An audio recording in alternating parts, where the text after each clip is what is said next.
Welcome back ulit sa ating mga kaisda, wala mga isda kung wala isyo. Yan o. So ngayon mga kaisda, ipapakita po natin yung ating pinapaanak ng mga swordtail kuhako mga kaisda at saan nga ba natin nilagay, no? So yan, samahan nyo ako at siyempre mga kaisda, no, pakita din natin yan. Siyempre mga kaisda, doon natin nilagay yung ating kuhako na pinapaanak mga kaisda, no?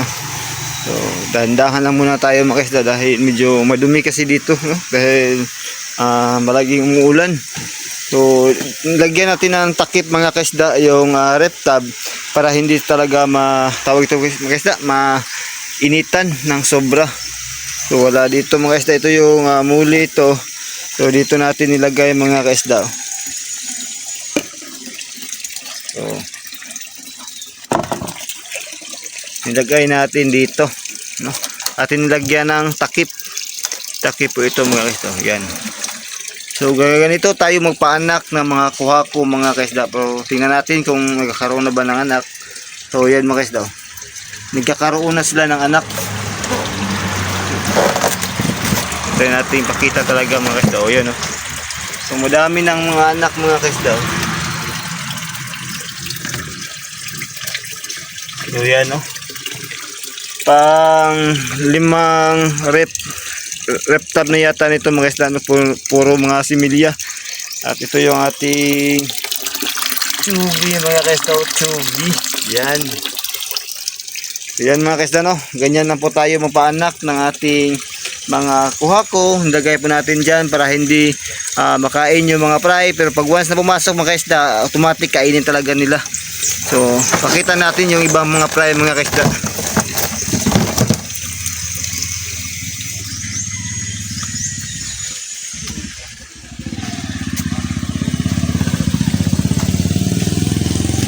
Ito mga isda, ito din ay mga fry ng ating mga swordtail. Yan, ito yung pangalawa mga kaisda, ito yung pangatlo.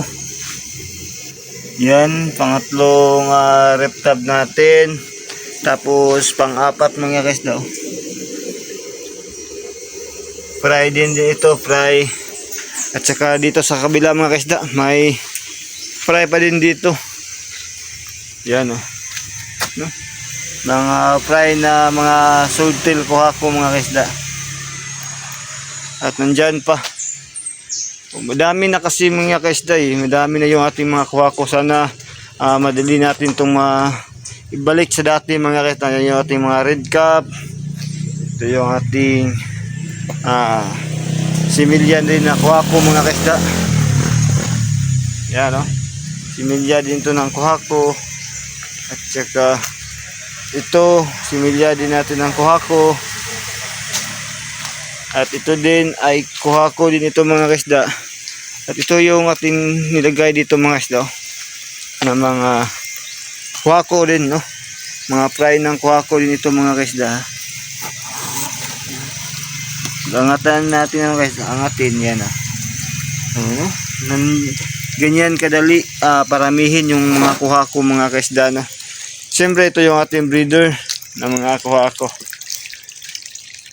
So yan na, sana maparami natin, ulit kagaya ng dati yung ating mga alagang swordtail kuhako mga kaisda, no? So yan, so yun na mga kaisda, in-update ko lang kayo sa aking mga kuhako swordtail mga kaisda, yung mga fry nila, no?